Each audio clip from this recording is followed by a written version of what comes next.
Hi, my name is Angie Wong, and I am president of Legacy PAC. We just came off a huge bus tour across the nation where we went and supported Republican candidates that were running in the midterm elections.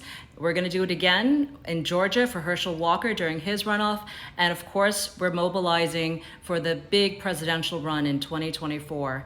We would love your support and your donations to help us hold the line for the America First agenda and to support the next generation of conservative leaders. So please go to legacy-pac.org. That's legacy-pac.org. Thank you so much for your continued support.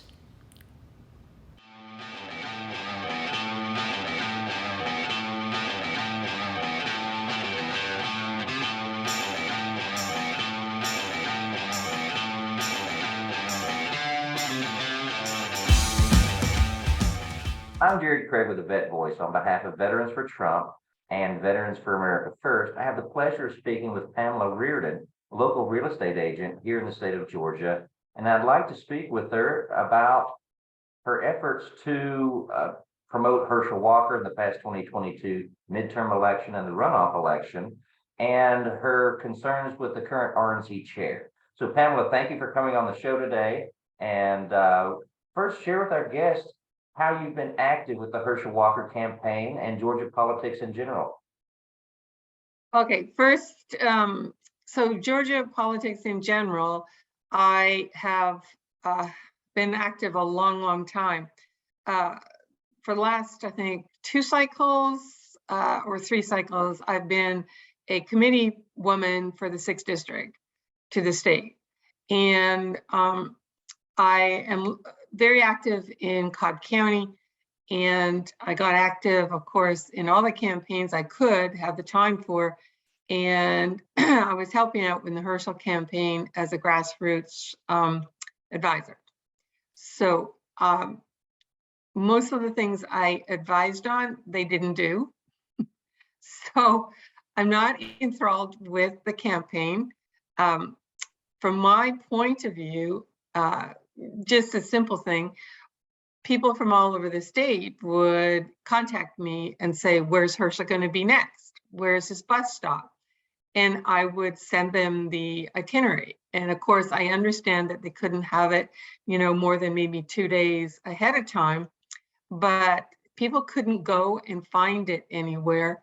And people kept asking me, well, what is he doing? And what is he saying on those stops? And I think simply they could have taken excerpts, because he did great speeches, because I went to a number of them myself that I could. He did a great speech, especially with Brian Kemp, on the Saturday after the general, when they were at Adventure Outdoors. Sorry, I'm from Canada. That's a Canadian company. I keep remembering that one instead. Sorry. There's so many venues that he went, and with only a couple of days advance notice, it's understandable to get the mix up. Well, they weren't, and I couldn't find it myself anywhere unless I was getting emailed, what the deals were, the day before or 2 days before. And this was a problem.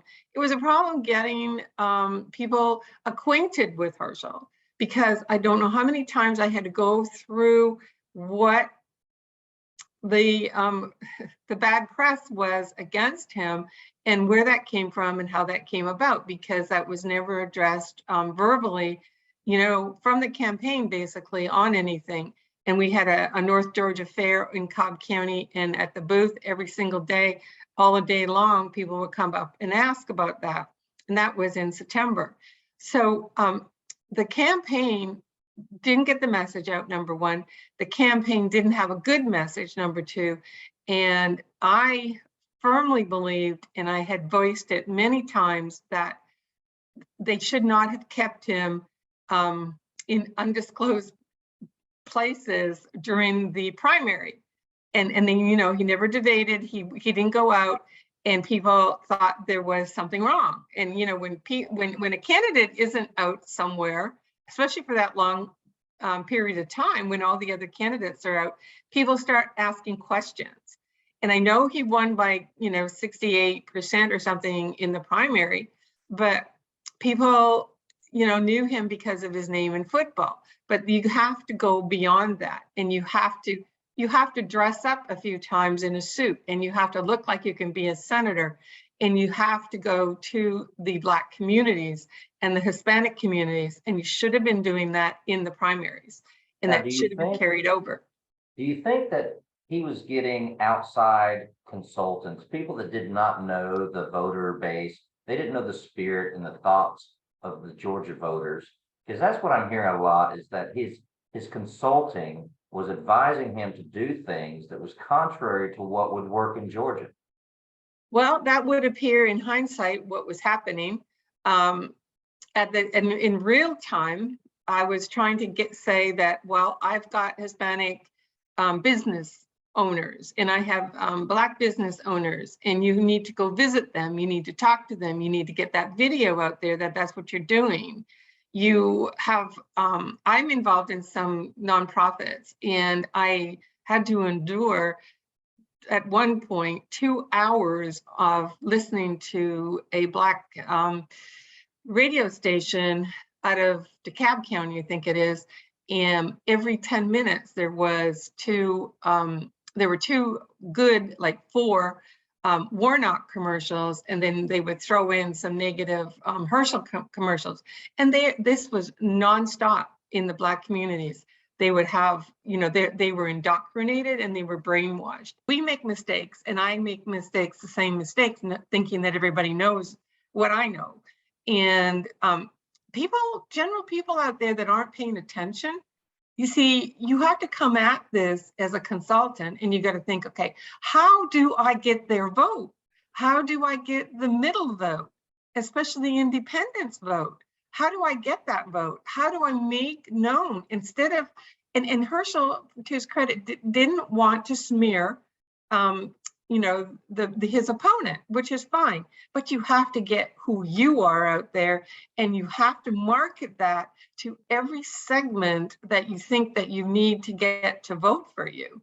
And I mean, it's pretty much in the end surprising that he only lost by 90,000 some votes, because they weren't marketing to the people they needed to get to vote for him, and didn't realize that it just wasn't going to be football, that everyone doesn't know him through football. And how does that make you a good candidate? How does that make you a good senator?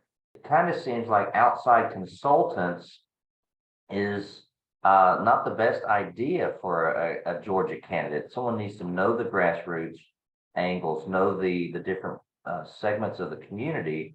And that's where I think we agree completely on his shortcomings. If he had responded to some of the negative press, and it's not smearing someone to merely expose their voting record. That's not really smearing them. And I heard the same type of tone that he wanted to, take the high road.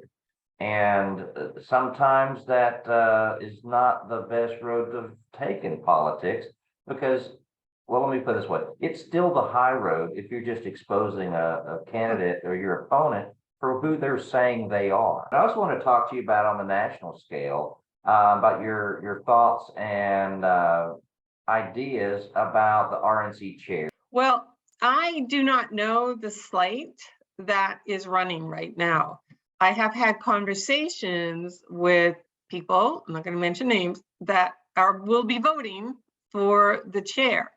And at the time, which was just last week, they didn't know the full slate either of the people who will be running. Sometimes you only hear about the big names. I don't know the total. I don't know everybody who's running. So I really can't say who, if I were the person who would be voting, who I would vote for right at this moment. I have to find out more about who is running. All I know is Ronna McDaniel has to go. I'm just going to say it because they know I don't like them anyway. The Georgia Victory team is not a victory team, and it wasn't 2 years ago. And just so you know, that's not run by the state, that's run by the RNC. That's what has to go. That's what has to change. And if I see those leaders back again in 2 years, I don't know what I'm going to do. I think that you're right to say that the state level GOP in most states are broken, fragmented, or subject to infighting. Yeah. And if we don't move around the people at the top, the RNC, the state level leaders, we're going to keep seeing the same efforts fail over and over again. What would be the traits of someone that you would think that you could support for that position? Okay, so the person would have to be a very good fundraiser. And so therefore maybe have the pulse of the PACs. That person would also have to know what is the grassroots in each state. We need new leadership in everything. I just wanted to say, I don't want to burn the house down, but we have to have someone who's able to lead, who's able to put in an infrastructure or to advise the chairs on every state level to put in an infrastructure that's going to get us into the communities. We have to, because us old people are dying out and we're the Republicans. All the young kids that are getting registered to vote when they get their learner's permit and their driver's license, because that's automatic unless you opt out in Georgia. They're all socialist kids now because they've been brainwashed in our schools.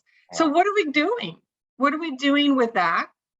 What are we doing with the Black churches that are conservative? We should be in those all the time.